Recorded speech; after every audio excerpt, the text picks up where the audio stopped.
Okay, we are live now. Okay, dear. Okay, salam əziz dostlar. Deməli, bugün Bristol Universitetinin professor Tariq Modoodla multikulturalizm və millətçilik deməli mövzusunu müzakirə edəcəyik ingilis dilində. Əvvəlcə təqdimatı olacaq professorun. Ondan sonra suallar alacağıq. İcazənizlə mən onu ingilis dilində qısa təqdim edim, ondan sonra davam edək.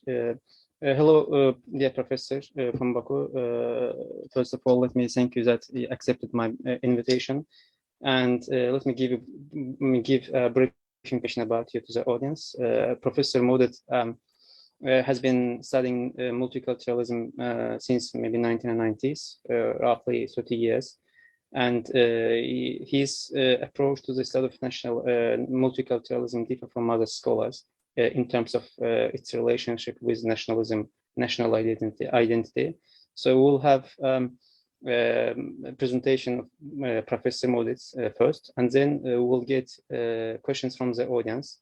Okay, let's start. Okay, go on, please. Please.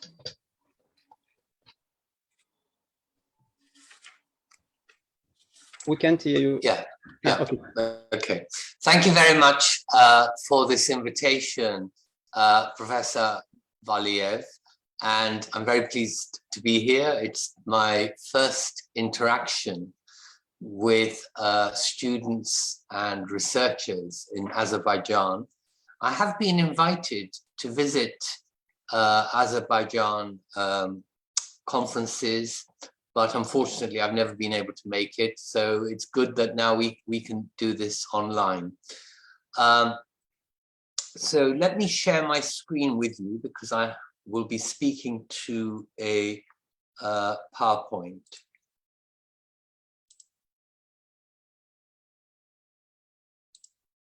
Here you are. So this is my PowerPoint.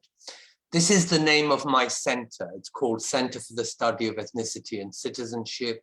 It's at the University of Bristol in England, Britain. This is today's talk. So let us begin with nationalism. I think someone may need to mute. I could hear a baby. Maybe it's you, Naza. I don't know. Somebody maybe who doesn't have their mute on. So a lot of people will say the whole idea of multicultural nationalism is an oxymoron or a contradiction. How can we have these two things together? So I'd better say what I mean by nationalism. Now, there are many kinds of nationalisms. So to catch them all, I offer this rather simple two-step definition of nationalism. Firstly, I have, as you can see, a minimal definition where I say nationalism is a societal perspective or a politics that gives normative significance to the national. Secondly, I say, and connects it to other things that have normative significance. And connects it to other things that have normative significance. The more things, the more nationalist. So then we get towards a maximal definition. So this is my definition of nationalism.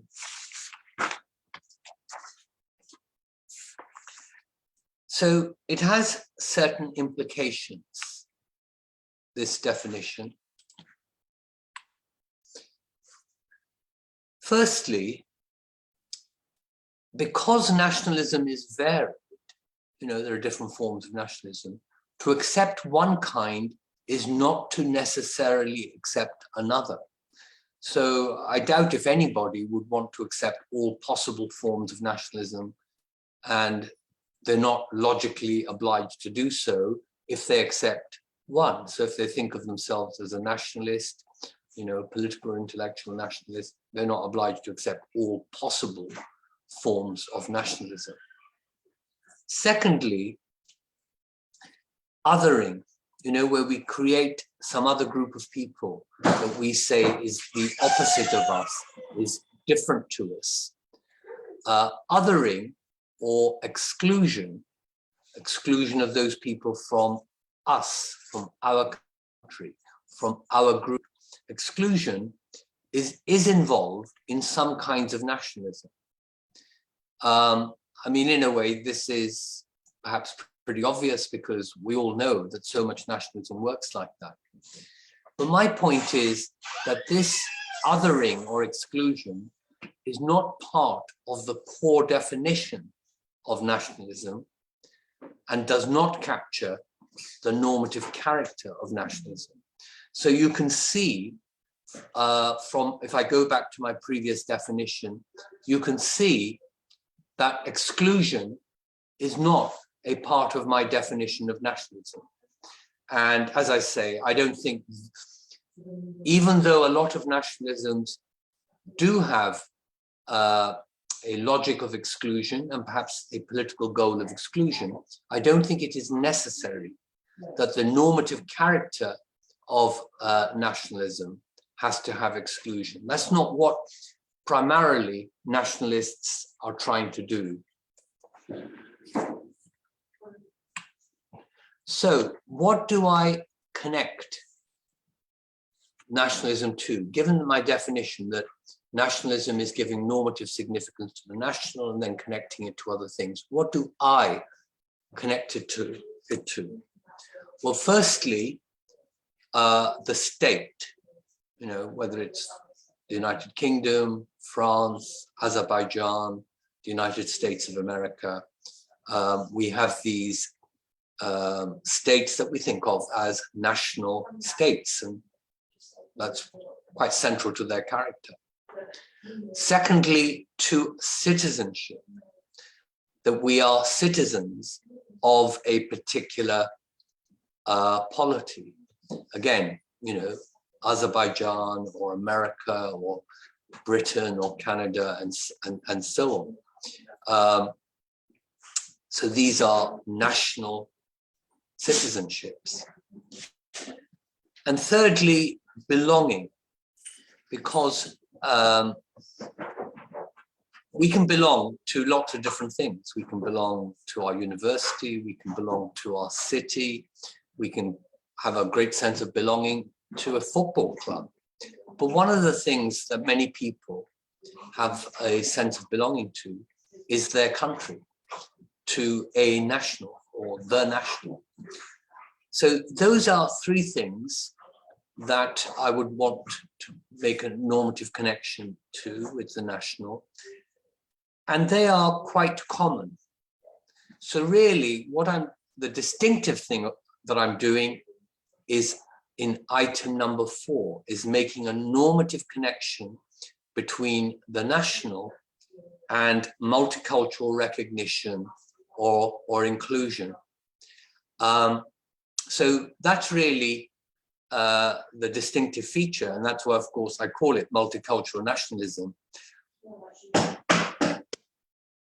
So all these things that I've got on the slide here, they all have some historical cultural character which cannot be reduced to rights. What I mean by that is that, of course, citizenship includes rights. You know, the right to have a case tried in law according to due process, for instance, the right to vote in a democracy, the right to live within the territory, and so on. But state citizenship, belonging, and so on, they're not just about rights, because they all have a particularity. They're about the French state, or the American state, or the German state.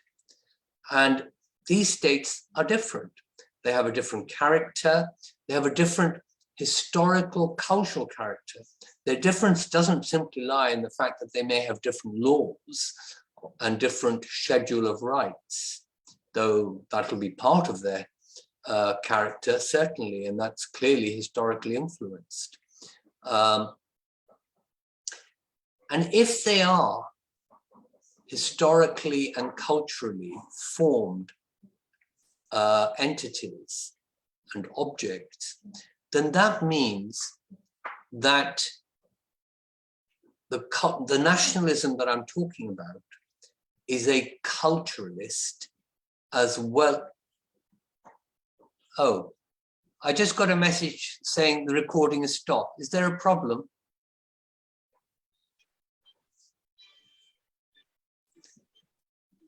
Daimur, are you in charge of the recording?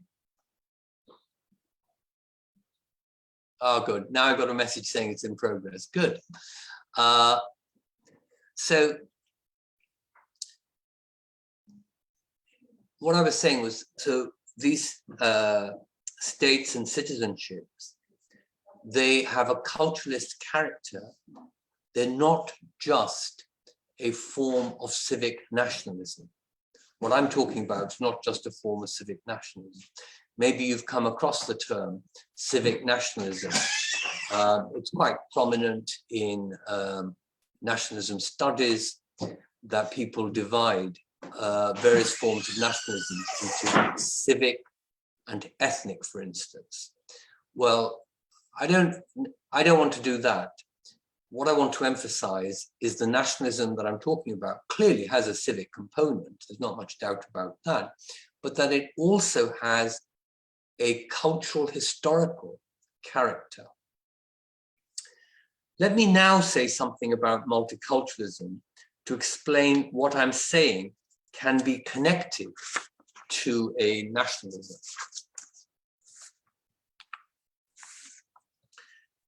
So part of the normative core of multiculturalism is what I'm about to say. Two concepts of equality, or a double concept of equality. I understand classical liberal equality to be captured. Sorry, you must have heard some noise there. So classical liberal equality is captured by the first point on this slide, and if you like, by the first concept of equality, by which I mean equal rights or non-discrimination. So for example, one could say, in Britain we could say, if Christians are allowed to build churches, then why not some other group? Why not Muslims? Why aren't they allowed to build mosques? So that would be a fairly standard claim of equality and non-discrimination. And that is central to the idea of equality, including of multicultural equality. But note, this first right, this first concept of equality, has two aspects. It can be equalizing downwards, or it could be an equalizing upwards if we are bringing some people into equality with an existing core of citizens. And I explain this, I give example here on the slide. So by equalizing downwards, I mean something like this. Someone says, look,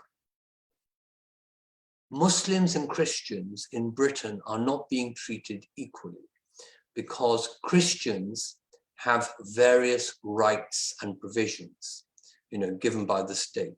For example, they have state-funded schools. So someone could say this is not fair to Muslims. Therefore, we should abolish those Christian schools or any other provisions to Christians by the state. That is to say, we should bring Christians down to the level of Muslims. That's why I call it equalizing downwards. But that's not the only way to achieve equality. In fact, it's not even the standard way. More often than not, we seek equality by equalizing upwards. So in my example here, it would be giving Muslims and others the same provision as currently enjoyed by Christians. So Muslims too should be allowed to apply for and have state-funded faith schools, as indeed they now do in Britain. But there was a time when they didn't. So we had to argue for that. We had to have a political campaign arguing for equalizing upwards. Muslims weren't interested in equalizing downwards. They weren't saying to the British state, oh, Christians are given these various provisions. We're not happy about that. They shouldn't be given these provisions. Oh dear, I've got another message coming saying that recording is stopped again. Is this a technical problem? Is this a connectivity problem? Oh, I think it's okay. I can hear you. No, but the recording has stopped. No. I think it's recorded by the Zoom. Sorry. Could Timur confirm that recording? Right, now it started again. Okay. Good. Okay, it'd be good if it didn't come on and off. So Muslims did not say to the British state, look, Christians have funded schools. They should not be allowed to have funded schools because we're not allowed to have funded schools. So they are no superior to us. They're equal citizens to us. Therefore, they shouldn't be allowed funded schools. No Muslims, or very, very few, none that I know of, argued that. They argued the opposite. They said Muslims, as equal citizens to Christians in the British political system, should be given the same rights and opportunities, the same provisions as Christians. And basically, the multiculturalist presumption is to consider the possibility of B, equalizing upwards, before A, equalizing downwards. That is to say, to avoid any form of downward movement or loss or dispossession on the part of a body of citizens. I'm not saying that's always possible. Perhaps we can think of some examples where that wouldn't be suitable. But on the whole, I take the multiculturalist thrust, the multiculturalist presumption, as I called it just now, to avoid a downward equality, which would mean loss for somebody. Rather, we want a gain for somebody. We want to include Muslims into an equal situation to have the provisions that Christians do. So it's a win-win, no loss for anybody. So that's the first concept of equality, this concept of equal rights, but equalizing upwards. And this can be understood within classical liberalism, by and large. But the multiculturalist contribution to our thinking about equality and to equal treatment is actually in the second concept of equality. So this is equality as respect for difference, which can require differential treatment, as the important thing is to focus on a group's needs, as well as on what provision is generally available. And again, let me give you an example. Christians have no dietary needs, Now, in Britain, at least, they don't have any. They used to. When I was a boy at school, quite a long time ago, when I was a boy at a school in London, the school never served us meat on a Friday, because actually there is a Christian tradition which says that Christians should not eat meat on Friday. They should eat something else. For some reason that I don't know why, but for some reason, most Christians in Britain no longer observe that rule. They've given up on that rule. They used to. And so when I was at school, we were always served fish on Fridays, not meat. Every other day we had meat, but not on Friday. But my point is that even if Christians have no dietary needs, and they say that currently they don't have any dietary needs for their children at school, nevertheless, that is not a reason to deny Muslims and Jews kosher and halal meals at school. Because the needs of a group should be judged in its own terms, not simply whether some other group, the larger or the dominant or the majority group, has it or not. And so what I'm arguing here for multicultural equality is exactly the opposite of what is argued in France in relation to French state schools, French Republican schools. Because there they say, oh, we can't possibly give Muslims halal meals at school because that would be to give them a privilege. Because we don't do this for Christians, then of course we can't do it for anybody else either, and we don't want to. Well, I say that's wrong. The reason we don't do it for Christians is because Christians have no dietary need. They don't ask for it. But if another group does have a requirement, then we meet that requirement, unless meeting that requirement is too expensive or harms someone, So I can imagine some vegetarians having an objection, but then they'd have an objection to meat being served on any day of the week, and not just halal meat, but any kind of meat. So that would be a different kind of objection altogether. But the objection that says Muslims can't be served halal food at school because Christians don't ask for any special kind of food, that I think is a bad argument, and it's the opposite of multiculturalism and opposite of what I'm arguing for. So let me now elaborate, let me unpack more my understanding of multicultural equality. And I'll do that by making four main points, two of which are on this slide.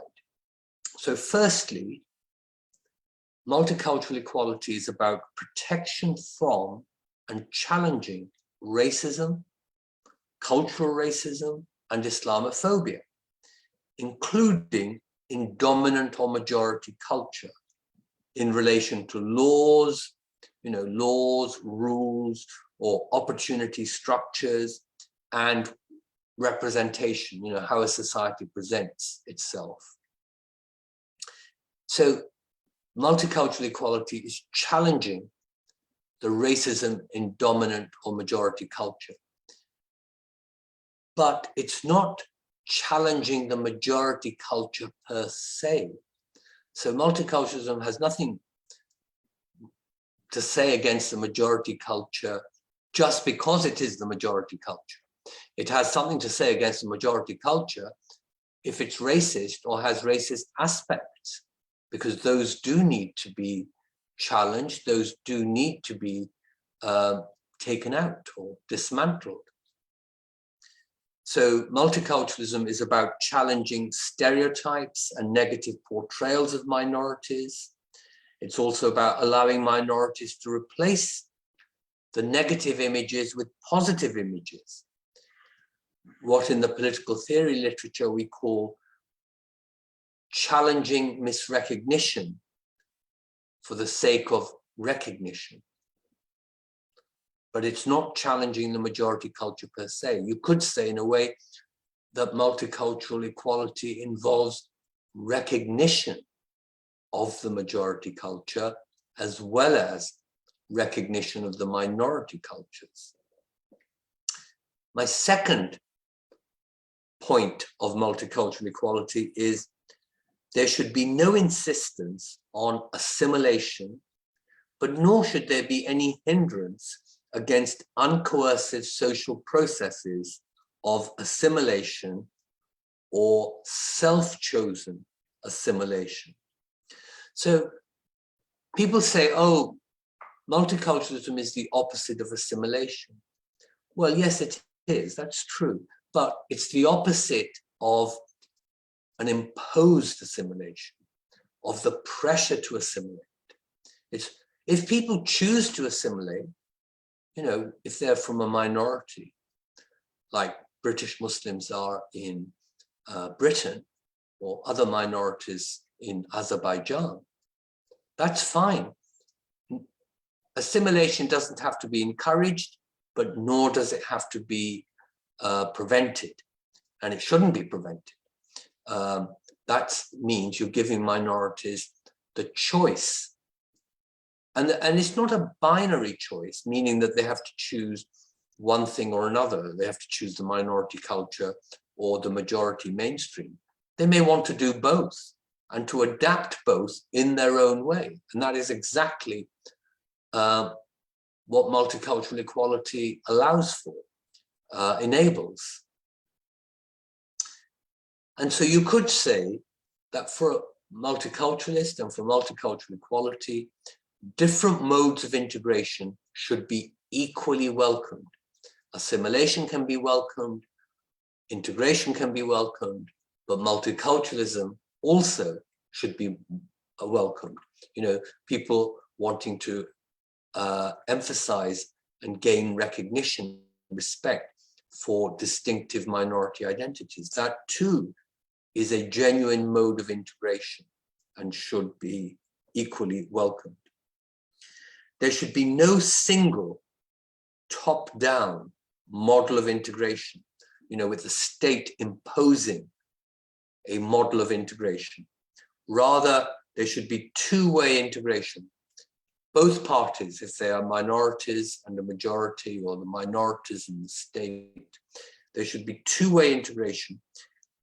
And moreover, this may take different form for different groups. Religious minorities may integrate in a different way to minorities defined by color, by racist coloring, you know, like anti-Black racism.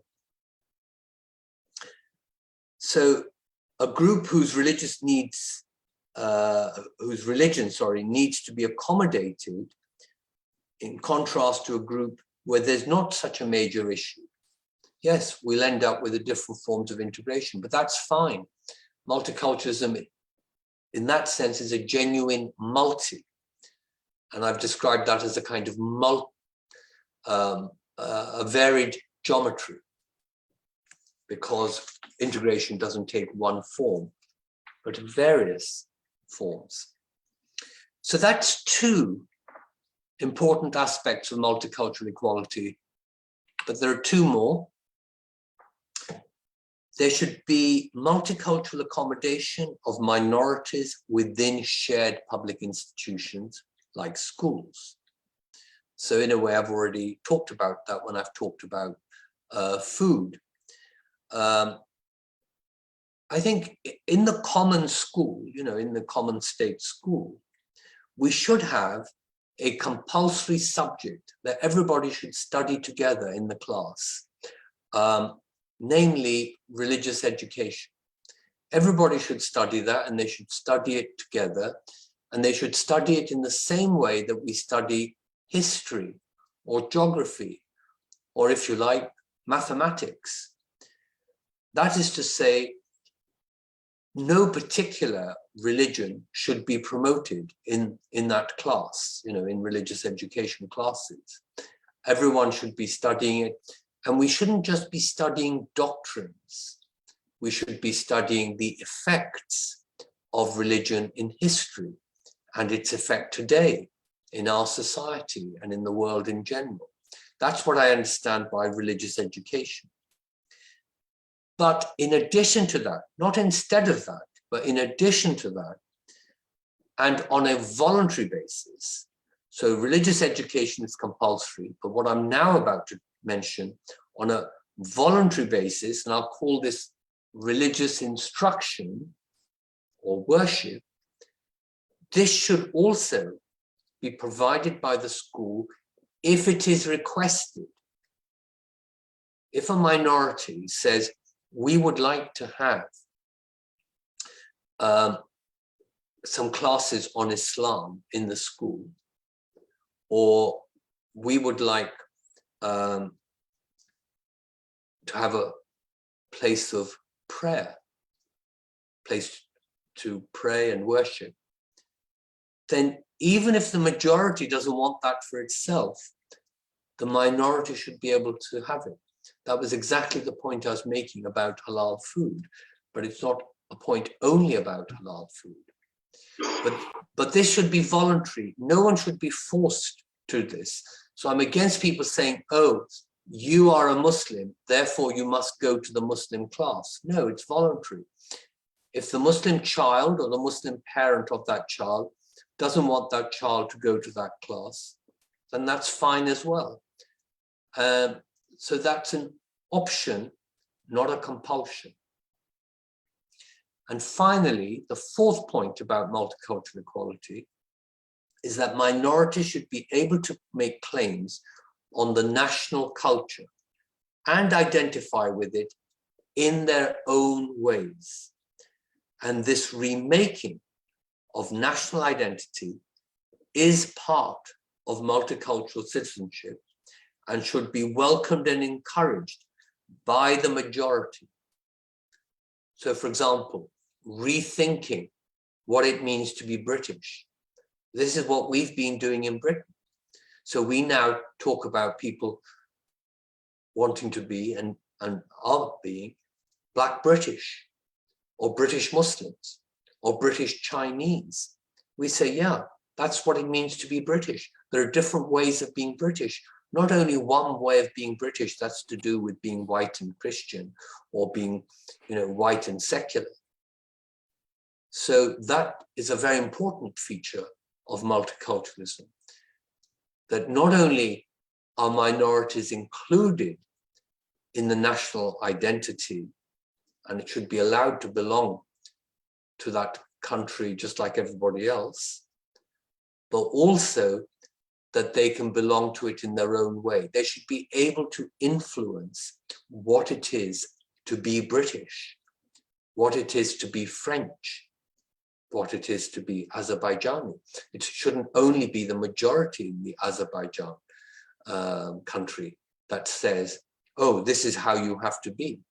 There should be space for dialogue, conversation, and negotiation. Of course, this takes a long time. It's not something that happens on day one of citizenship. It's, it can be at least a couple of generations. But nevertheless, it is essential to my understanding of multicultural equality. So some of you may have heard of something called liberal multiculturalism. And so you might think to yourself, well, how does multicultural nationalism relate to liberal nationalism? So I'd like to address that point. What is the relationship between multicultural nationalism and liberal nationalism? By liberal nationalism, I mean a view that says that there's nothing in liberalism to stop people identifying with a country and having a sense of, and a country trying to create a sense of national identity and belonging, that there's nothing illiberal. Of course, it can be done in a liberal way, we know that, but it doesn't have to be. It can be a liberal project. So if any of you have come across the writings of David Miller, I think he makes a very good case for liberal nationalism. You know, he's a very good exponent of liberal nationalism. And I think liberal nationalism is a tendency in some West European polities today. So what are the differences between what I'm arguing for and liberal nationalism? So on this slide, I present the key differences. I say that multicultural nationalism is about group recognition, including ethno-religious groups, and not just about individual rights or redistribution. By redistribution, we mean when money is taken from wealthy people in order to meet the needs of poorer people, meet the welfare needs of poorer people, or help to eliminate poverty, or help to create jobs, for instance. That's what we mean by redistribution. So liberal nationalism can be quite strong on redistribution. You know, it includes redistribution as one of its political goals. I'm saying that multicultural nationalism is not just about individual rights or redistribution, or about a secularized public space. Moreover, and this is the second point, liberal nationalists tend to think, following John Rawls and his idea that a just state is culturally neutral, liberal nationalists like Will Kimlicka advocate a cultural thinning of the national culture. They say, yes, there should be a national culture, that's fine, that's quite acceptable within liberalism, but it should be quite thin. Whereas I say that a multicultural nationalism doesn't necessarily have to have a thin national culture. It actually may require, probably requires, a pluralistic thickening, because to include minorities, you include aspects of their cultural identities, and that's thickening the national culture, not thinning it, because it's adding something. And in general, that is exactly how we should proceed. Additive, not subtractive, which again is a bit like equalizing upwards, not equalizing downwards. So we should include minority cultural aspects so that minorities don't feel alienated by the national culture. That's quite right. But that doesn't involve thinning necessarily. It might do, sometimes in some aspects it might do, but it doesn't necessarily.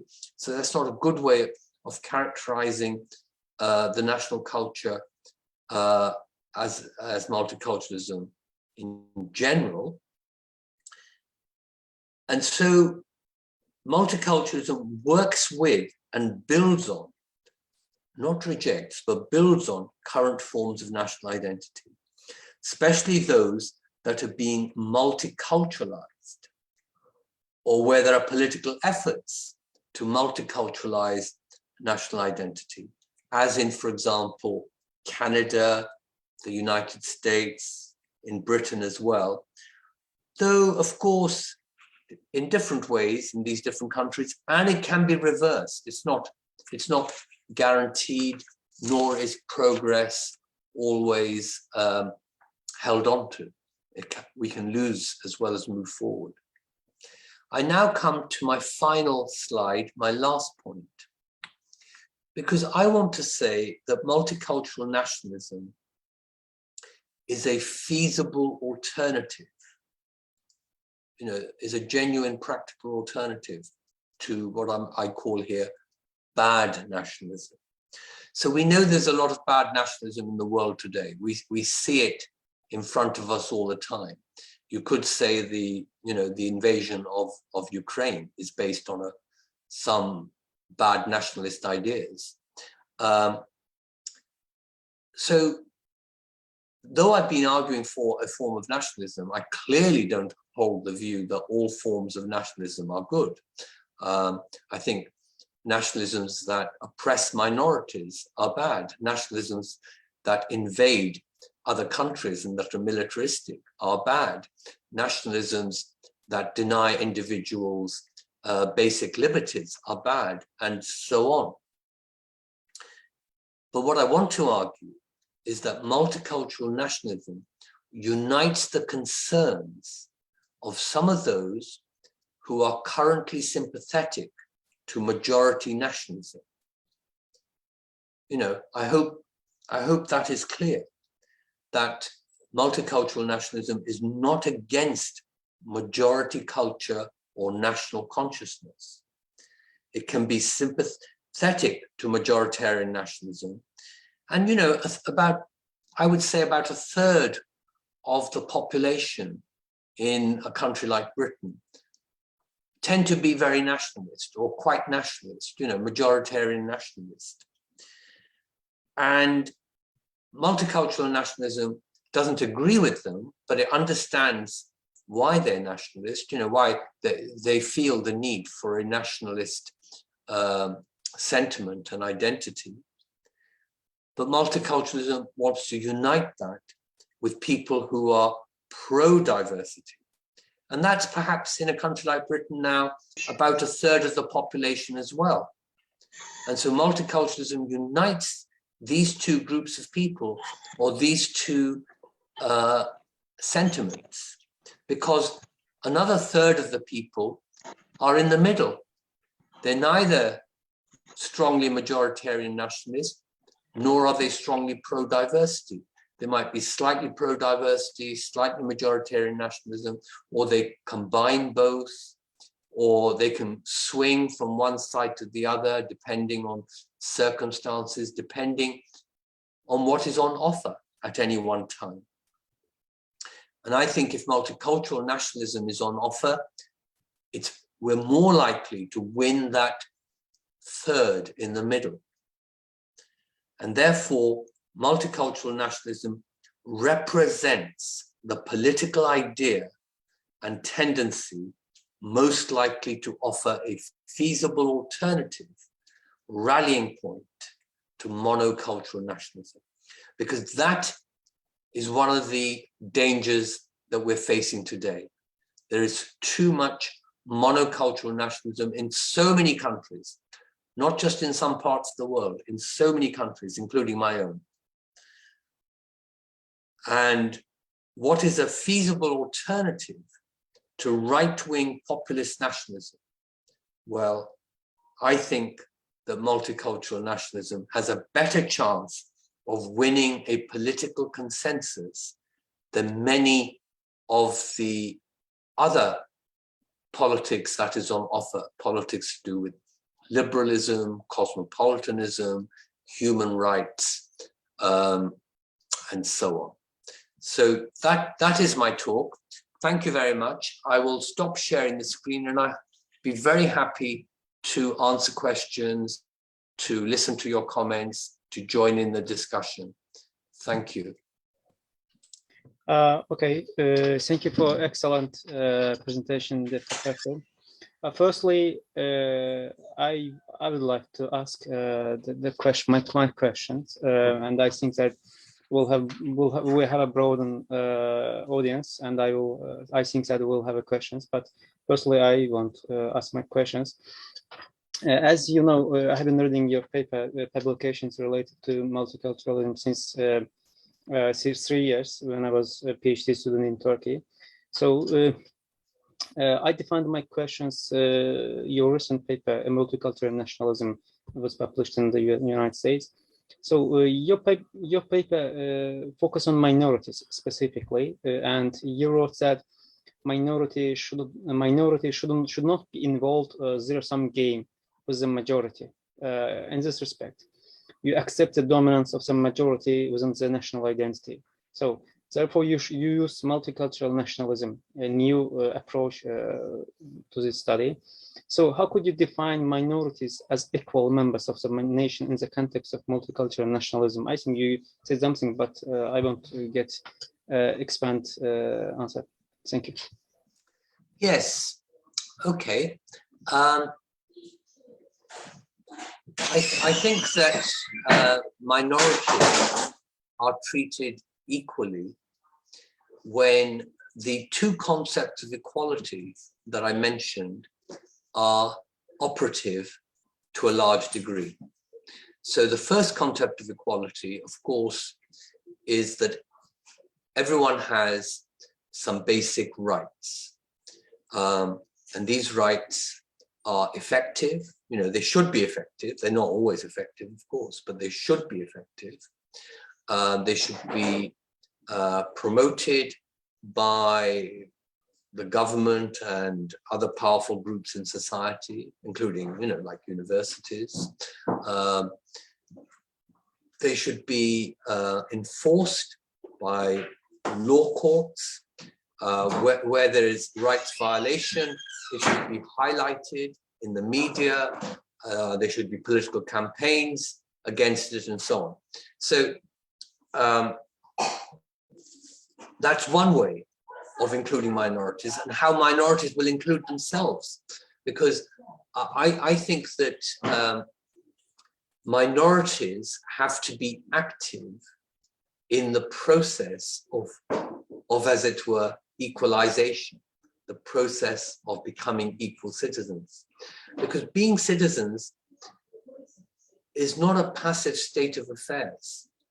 We become citizens, or we are citizens, through activity, through working together, but also arguing and criticizing each other, by contesting exclusionary ideas, for instance, by contesting forms of discrimination or unfairness.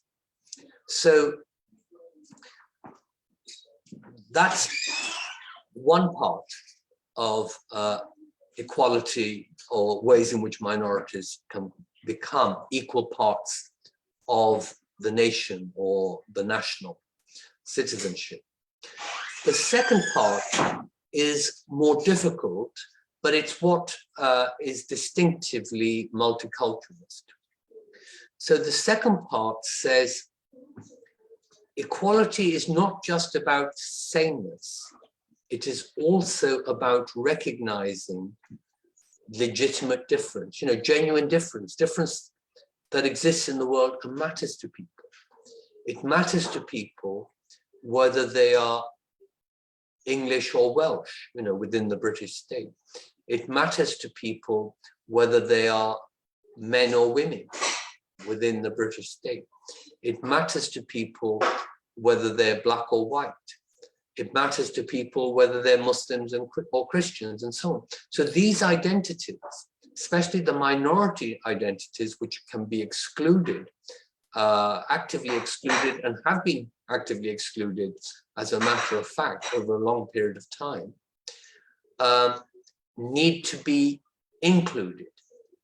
Because yes, white people and men and the dominant groups, they're already included. So the task of multicultural equality is to argue for and to bring about the inclusion of minorities into the national citizenship, not just as individual citizens, but as citizens who also value particular kinds of cultural or related identities. And that means that we need to respect people not just as individuals or as fellow citizens in the abstract. We need to respect people as women citizens, as gay citizens, as Muslim citizens in the case of Britain. In Azerbaijan, it would be the other way around.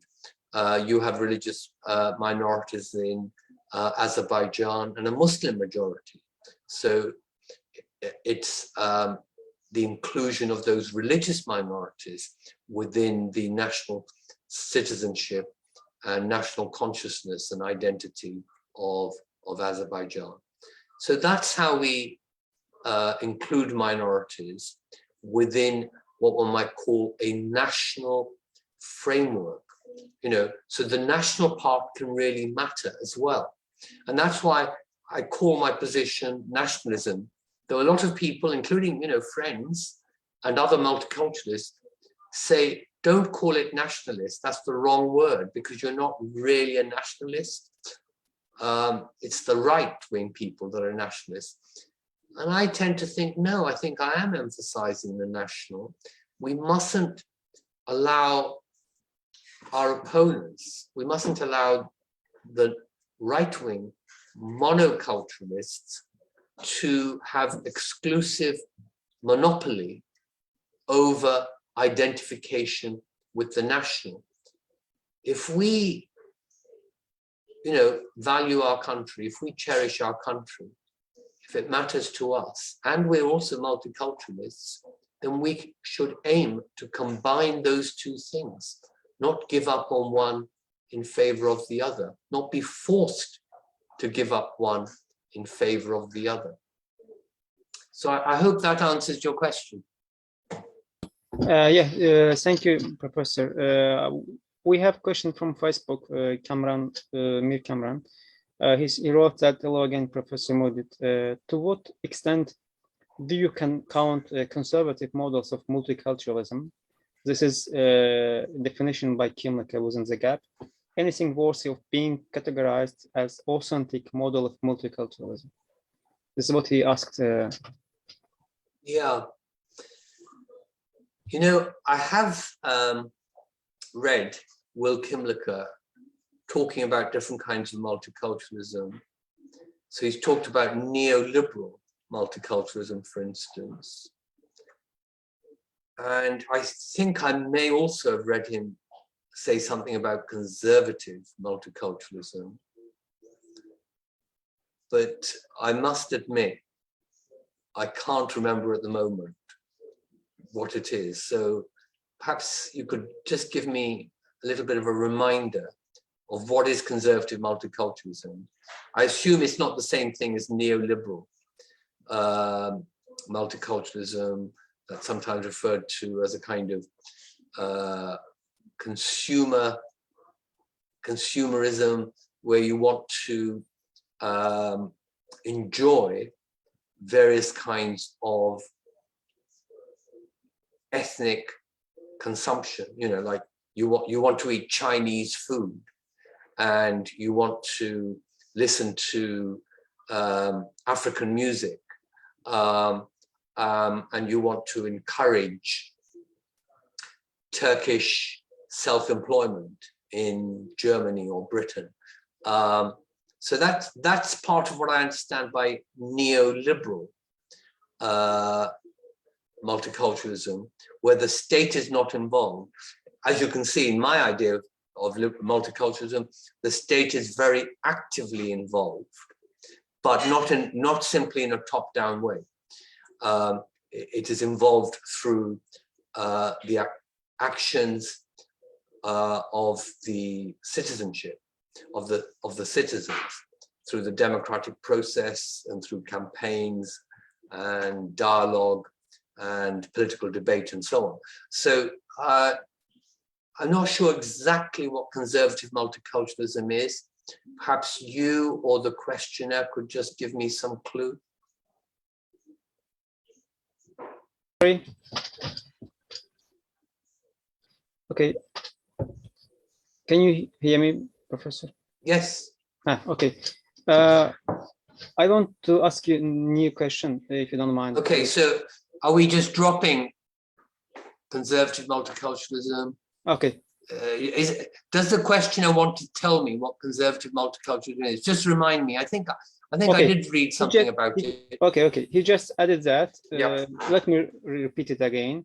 To what extent do you count conservative models of multiculturalism within the gap? This is a definition by Kimlicka. anything worthy of being categorized as authentic model of multiculturalism. Authentic model of multiculturalism. Is it clear? Not really. Actually, maybe he's interested in multiculturalism for a PhD study. Maybe he has different approach, maybe liberal approach of multiculturalism. Okay, let me ask you a new question, if you don't mind. Yes, please do. Okay. In your paper, you wrote the role of state. As you written, liberal nationalism focus on naturality of state. But you wrote that it's impossible to get a naturality of state, and specifically multicultural nationalism involves state, and let the states to control immigration and to get authority over the national identity. So how could you explain it, please? Because I think it's important point of this article. Yeah. Because most liberals critics this issue, this point that, for example, I share your view. I think like you, but there isn't critics. Okay. Yeah. So the idea of the neutral state in the modern period is best expressed within John Rawls's theory of justice.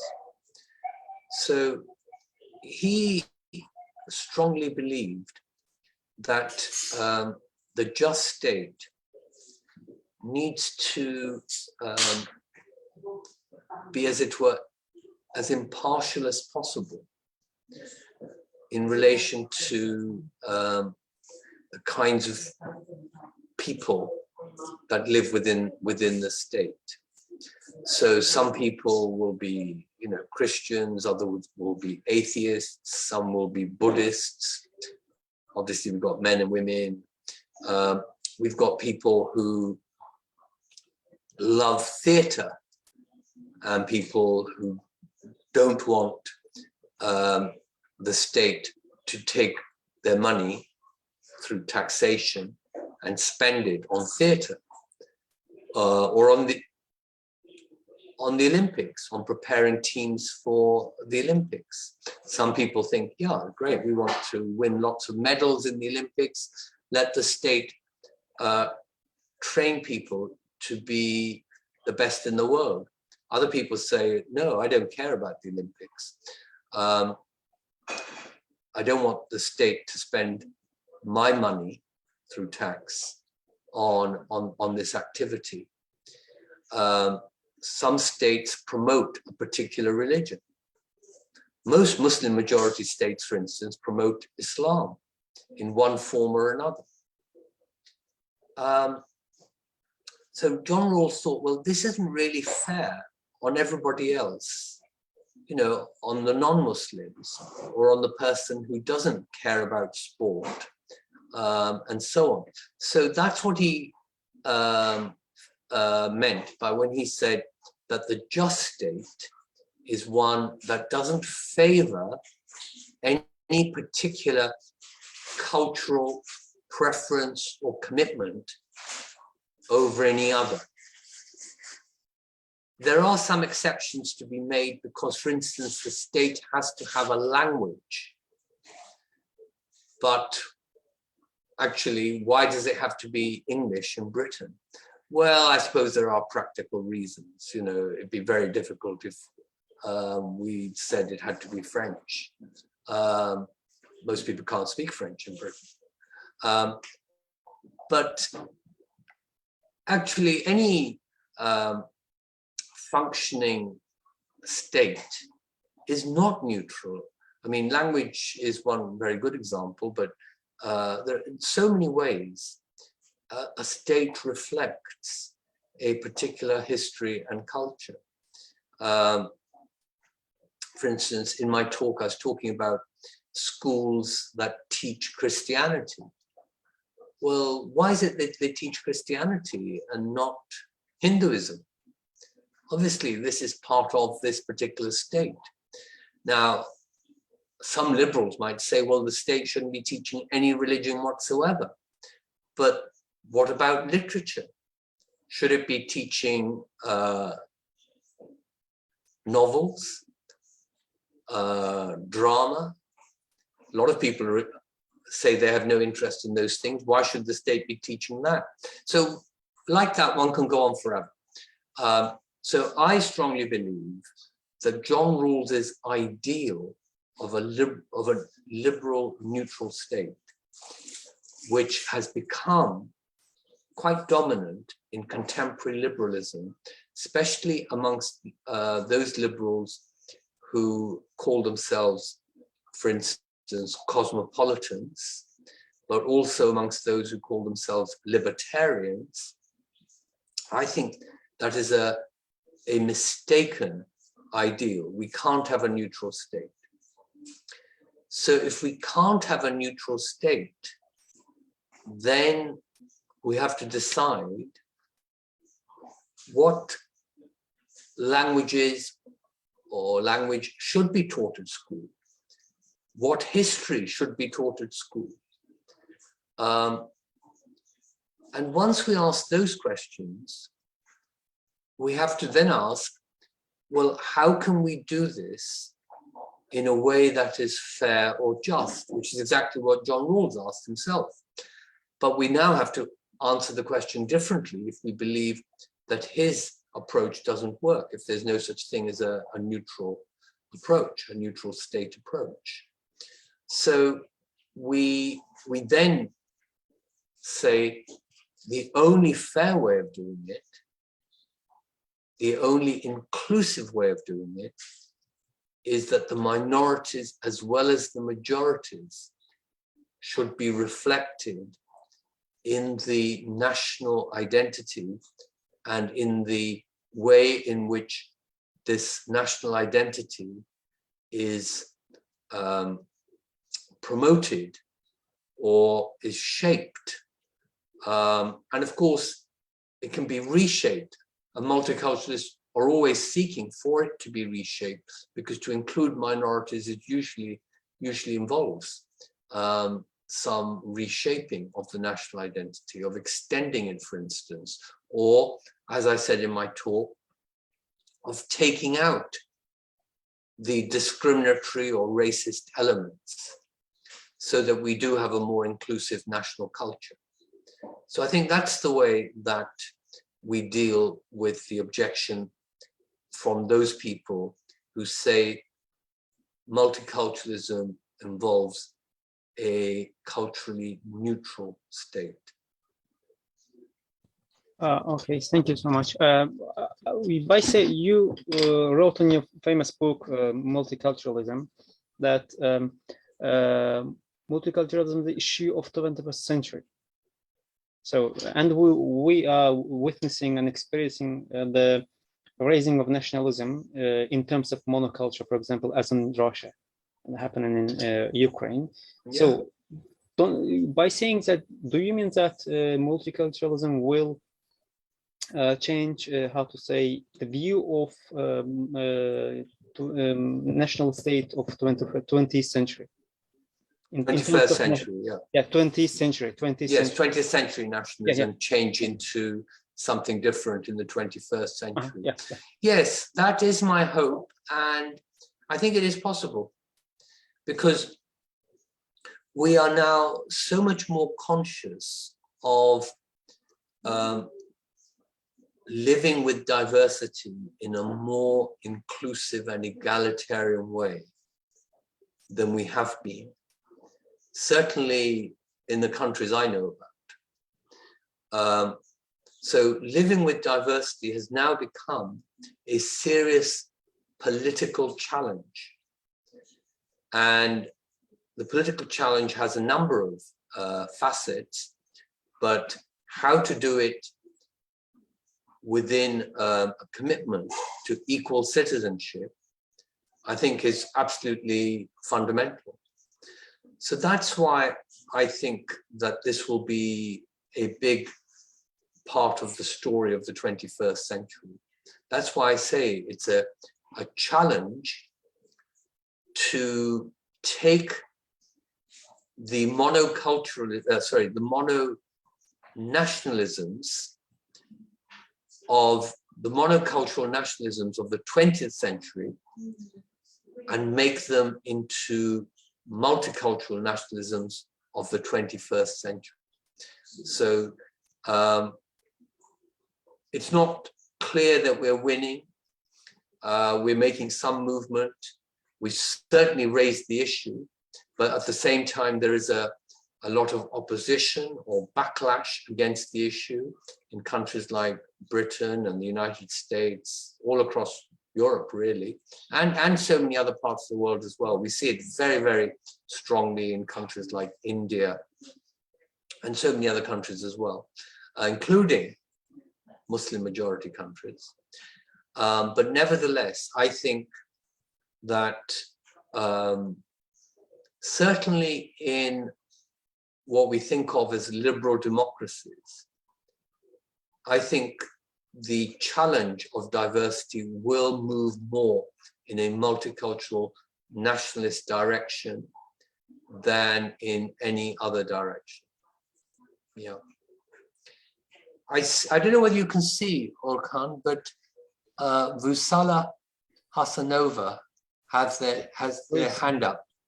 Yeah, I think she didn't ask a question, but let me check through the Facebook, because we shared it Facebook and the new questions. If they didn't ask, I can continue ask my question.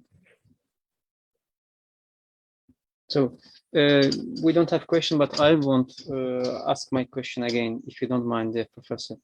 So I got that you wrote that you mean that nationalism will be alive.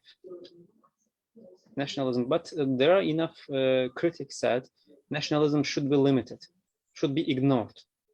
For example, in any audience, in Britain, in Turkey, in Azerbaijan, anyway, they think that nationalism threatening the humanity and universal values, etc., etc. So should be ignored. But you wrote that nationalism will be alive, but with multiculturalism. So yeah. How could you reply these critics? Yeah. So in the 1990s, in countries like Britain, in the social sciences and humanities in universities in particular, but amongst the larger public, we had quite a strong current which said nationalism, or even the national state, is out of date, that it is being superseded through processes of globalization in general, and in the European continent by the processes of Europeanization through the European Union. That these were two very strong processes, and they were driven largely by international capitalism, the opening of markets so that capital could flow across the world, wherever people wanted to make an investment, wherever people wanted to create a factory, and so on. It doesn't matter what country they're from, what country they're going to. And that if this was happening and could not be controlled, and it was obvious that there was a movement towards economic globalization, that certainly couldn't be denied, that the next thing that would follow would be that just as capital moved around the world, labor would move around the world. People, workers, would go to where the jobs were. And we obviously have seen a lot of that as well. We saw a lot of migration. And to some extent, we're still seeing it, though a lot of the movement that we're seeing is actually not economic migration, but is forced migration due to things like drought and famine and other environmental conditions, like harvests failing, flooding, and of course, wars, civil wars or invasions. And we're, of course, at the moment seeing a very big movement of Ukrainian refugees and so on. So, which isn't the same as economic migration, and so wasn't really part of the globalization argument, except to note that it can happen. And the other thing that was driving globalization was an international human rights perspective. The idea that everybody has the same rights, or at least some basic rights, but these rights should be quite extensive. They shouldn't be just about protecting people from persecution, from torture, from being imprisoned without a trial, without a fair trial, without due process, and so on. They should be much more extensive than that. And for some people who call themselves cosmopolitans, these human rights should extend to, in some degree or other, should extend to the right to migrate. Now, the right to migrate, if you like, has two aspects. One is the right to leave the country you're in. So if you live in Azerbaijan, the right to leave Azerbaijan. Now, that is a right that most countries acknowledge most of the time. Perhaps not all the time, and some countries perhaps don't acknowledge it either, but most countries do acknowledge it for most of the time. The difficulty is with the other right. For migration to take place, there has to also be the right for the state that you want to go to let you in. So if people from Azerbaijan want to go to Germany, not only does the government of Azerbaijan say, yes, okay, you're free to go if you want to go, but the government of Germany has to say, oh yes, you're free to enter. And they may say, no, you're not free to enter. You need a visa, or we're not giving you a visa, or you are free to enter after we give you a visa, but only for a fixed period of time, 12 months or 2 years or something like that. So obviously, states still regulate migration. They still control migration. But the people in the 1990s that I was referring to, they thought that a dynamic had been set in place by the end of the 20th century, especially in liberal democracies, that would lead to less and less control over migration, and indeed the state, the national state, having less and less power relative to, for instance, multinational corporations like, Google and Apple and Microsoft, but also, in some cases, to supranational institutional control and frameworks, legal frameworks, of which the best example we have is the European Union. But look, they seem to have been proved wrong, because we've now, unfortunately, got lots and lots of anti-globalization nationalism, some of which is very extreme. So we've seen the United Kingdom leave the European Union, Brexit, and we saw in Trump a very strong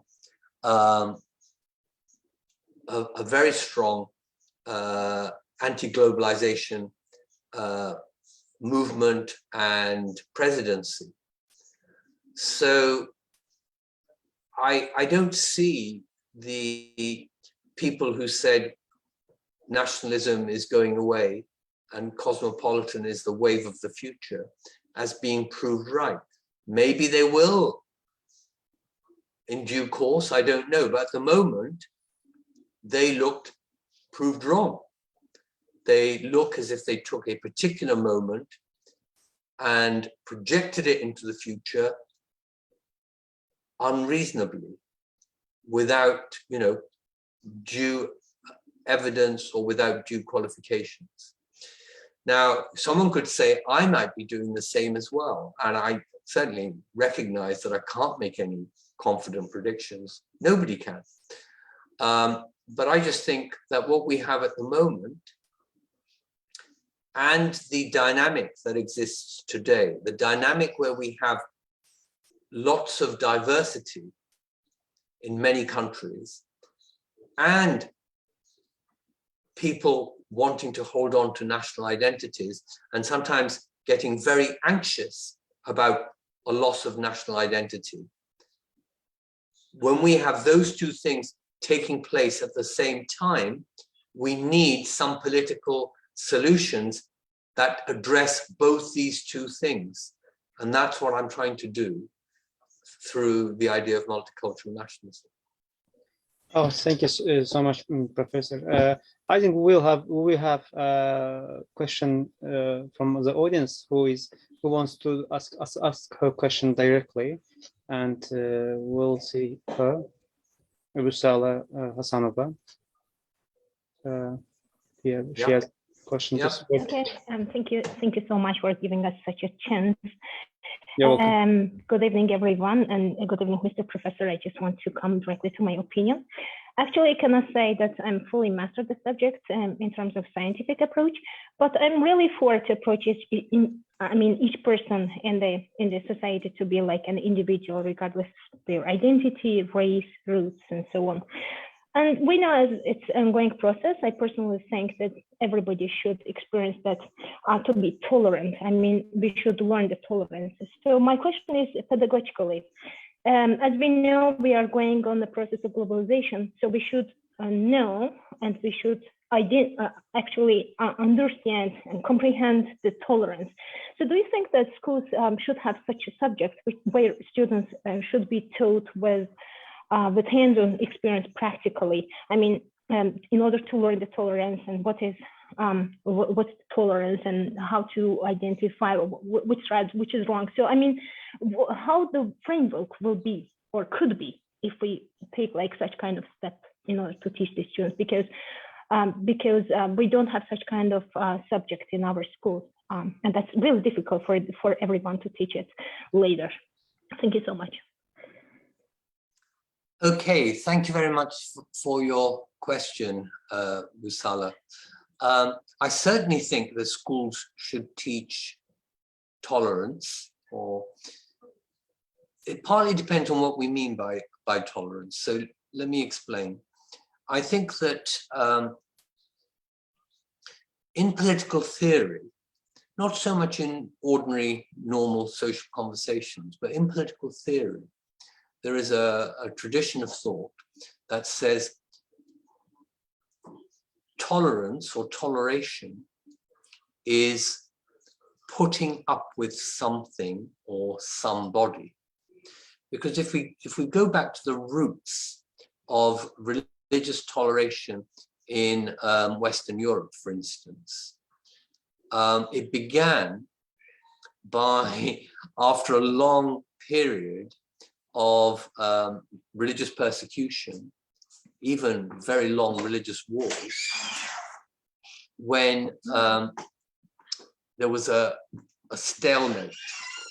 There was no clear winner to those wars. You know, I'm thinking about the wars between Protestants and Catholics in Western Europe, for instance. And so both sides were exhausted and they had to live with each other, coexistence. So toleration became a principle which said, well, we will not persecute you. We won't embrace you. We won't fully accept you as equals in in our own state, in our own jurisdiction. What you do in a different jurisdiction is up to you. But we will tolerate you. So Catholics in Protestant states were tolerated, and Protestants in Catholic states were tolerated. I mean, that was the idea. It didn't happen straight away, but over time, that was the direction of travel. Well, that is actually quite a minimal political ideal, and it's certainly far short of multiculturalism. As you will have seen from my presentation, I talked about multicultural equality, which is about including the minority, you know, in old-fashioned terms, the tolerated minority, including that in to the full national life, into full citizenship, equal citizenship, not second-class citizenship. So I think that's what needs to be taught in schools, and we need to do it in schools, not just teach it, but we need to practice it, and we practice it by including everybody in the school, regardless of their background, by making provisions that meet the needs of groups. You've heard me talk about how schools need to offer, for instance, kosher and halal food to pupils. They need to offer not just compulsory subjects like religious education, but optional subjects like religious instruction in Christianity, or in Islam, or in Hinduism, if there is a request, you know, if enough pupils want it, or their parents want it, and they may not. I certainly know lots of Christians that say they don't want it, but I also know lots of Muslims that say they do want it, you know, in British schools. So I think we need to have the inclusion of diversity in a respectful way as something taught in the school, but also practiced in the school. I hope that answers your question. Yes, thank you for your question, Salah. I want to ask a challengeable question that you have. You wrote a famous book. I think, if I'm not mistaken, it's not easy being a British. Yeah. So is it? If I'm not mistaken, it was published in 1990s, right? Yeah, 1992. So, yeah. I would like to ask that: is it easy being a British in 20th century? Yeah. Well, I actually also published a collection of essays around, I think probably around 2015, I can't remember the date. And that was entitled, Still Not Easy Being British. So the answer is that it's still a problem. But, you know, for people like me, for minorities, for people who are not white, for people who are Muslims or Sikhs or Hindus and so on, it's still an ongoing issue. It's very much a live issue. But the direction of travel, you know, the movement is easier than it used to be. Yes, I certainly would say that. I think that most British people now are much more, they recognize much more that to be British doesn't require them being white or Christian or secular. So there was a recent opinion poll, survey opinion poll, just a few years ago that asked someone, what, do you have to be an X in order to be British? So for instance, do you have to be white to be British? And 84% of people said no. So when I wrote that book in 1992, if there was a survey then, I imagine the number would have been much smaller than 84%. So that means we are making progress in the right direction. The other questions in the survey were, do you have to be born in Britain to be British? And there the answer was roughly half and half. I can't remember the exact statistic. I think more than 50% said you didn't have to be born in Britain, but it wasn't much over 50%. It might have been 55%, but I can't remember the details. People said, do you need to speak English to be British? And the large majority of people, I can't remember the number, but it was a very large majority of people said, yes, you do have to speak English to be British. And I can see why. And that's why I think we should teach English, not only in schools and universities and so on, colleges. We should teach English to people who want to become British citizens as adults, you know, mainly because of migration. So the answer to your question, Orxan, is it's still not easy, but we're moving in the right direction, and inshallah it'll get easier.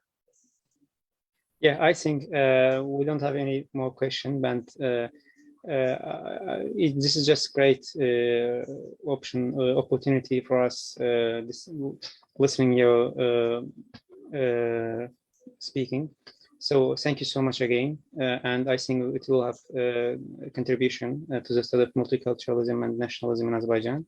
And so I want to get new, how to say, promises for the next conference, maybe more broad audience from a university of Baku. So thank you so much again, and good luck. Thank you. Well, thank you very much again for your invitation. I've enjoyed being able to present to a group of people in Azerbaijan, and I'm very impressed that, you know, more than 35 people joined this session. So I hope you've all learned something from it, and good luck in your studies, and good luck in the development of multicultural nationalism in Azerbaijan. Thank you so much. See you. Okay. Bye-bye. Bye-bye. Bye-bye.